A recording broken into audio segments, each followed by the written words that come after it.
السلام علیکم ورحمۃ اللہ وبرکاتہ۔ بسم اللہ الحمدللہ والصلاة والسلام علی رسول اللہ ومن تبعہ ووالاه وبعد۔ محترم ناظرین و سامعین، اسلامی بھائیوں، دوستوں، عزیزوں، ماؤں اور بہنوں، آؤ نبی کی نماز سیکھیں کہ اس ویڈیو میں آپ سب کا خیر مقدم ہے۔ آپ کو معلوم ہے کہ آؤ نبی کی نماز سیکھیں سیریز میں آج کل تہجد کے مسائل، تہجد کی نماز کی اہمیت و فضیلت سے متعلق گفتگو چل رہی ہے۔ آج کے بھی اس ویڈیو میں تہجد میں قرأت کیسی کی جائے، کس طرح کی جائے، اس سے متعلق چند باتیں آپ کے گوش گداز کرتا ہوں۔ مجھے امید ہے کہ آپ حضرات اس سے فائدہ اٹھائیں گے۔ اللہ رب العالمین ہم سب کو کہنے سننے سے زیادہ عمل کی توفیق دے۔ تو آئیے سنتے ہیں اللہ کے رسول صلی اللہ علیہ وسلم کی حدیث گرامی، صحیح مسلم کی روایت۔ آپ فرماتے ہیں کہ افضل الصلاۃ طول القنوت، بہترین نماز، افضل نماز وہ نماز ہے جس میں قیام لمبا کیا جائے، قرأت زیادہ سے زیادہ کی جائے، وہ نماز اللہ تعالیٰ کے نزدیک زیادہ افضل ہے۔ خود اللہ کے رسول صلی اللہ علیہ وسلم لمبی لمبی قرأت رات کی نماز میں کیا کرتے تھے۔ ایک اور روایت میرے سامنے ہے کہ اماں عائشہ صدیقہ رضی اللہ تعالیٰ عنہ فرماتی ہیں، یہ بھی صحیح مسلم کی روایت ہے کہ لا اعلم نبی اللہ صلی اللہ علیہ وسلم قرأ القرآن کلہ فی اللیلہ، کہ مجھے نہیں معلوم کہ نبی اکرم صلی اللہ علیہ وسلم نے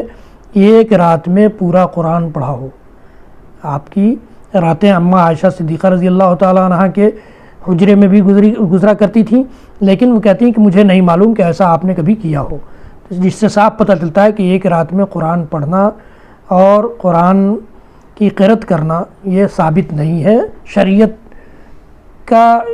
شریعت نے اس کی اجازت نہیں دی ہے۔ بلکہ عبداللہ بن عمرو بن العاص رضی اللہ تعالیٰ عنہ کو تو اللہ کے رسول صلی اللہ علیہ وسلم نے یہاں تک فرمایا کہ اقرأ القرآن فی کل شہر، ایک مہینے میں ایک بار قرآن ختم کیا کرو۔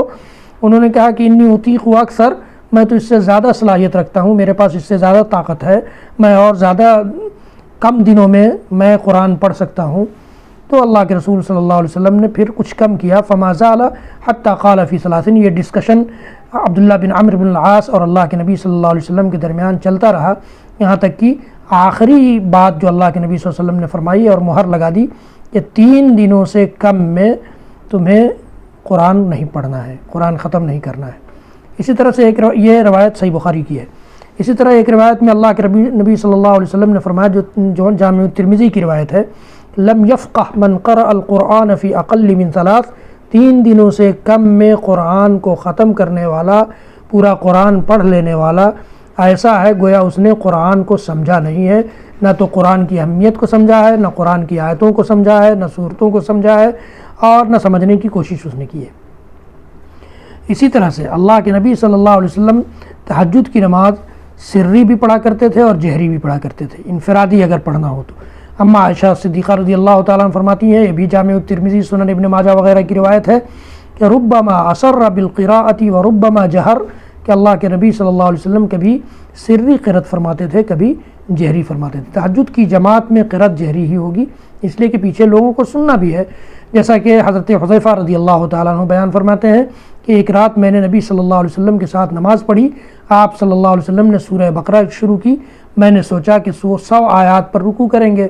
مگر آپ پڑھتے چلے گئے، میں نے خیال کیا کہ سورہ بقرہ کو 2 رکعت میں تقسیم کر دیں گے، لیکن آپ نے قرأت جاری رکھی تو میں نے سوچا 1 رکعت میں مکمل سورت پڑھیں گے۔ اب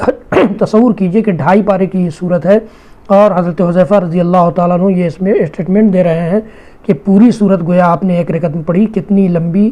قرأت ہوتی تھی اور کتنا لمبا قیام ہوتا تھا اللہ کے نبی صلی اللہ علیہ وسلم کا۔ تو اس طرح سے تہجد کی نماز ہمیں اور آپ کو اس کی اہمیت کا بھی پتہ چلتا ہے، اور اس وقت بندہ اپنے رب کو کس طرح سے خوش کر سکتا ہے اس کا اندازہ ہوتا ہے۔ تہجد کی نماز کی تعداد کیا ہوگی، رکعتوں کی، اور ان کے پڑھنے کا طریقہ کیا ہوگا، انشاءاللہ العزیز آئندہ ویڈیو میں ہم اور آپ جانیں گے۔ حضرات گرامی، میرے اس ویڈیو کو زیادہ سے زیادہ لوگوں تک پہنچا کر، شیئر کر کے میرے لیے اور اپنے لیے صدقہ جاریہ بنائیے۔ میرے چینل کو سبسکرائب کیجئے، بیل آئیکن دبانا نہ بھولیے، اور اپنی دعاؤں میں مجھے شامل رکھیے۔ وصلی اللہ تعالی علی نبینا محمد وعلی آلہ وصحبہ وسلم، وآخر دعوانا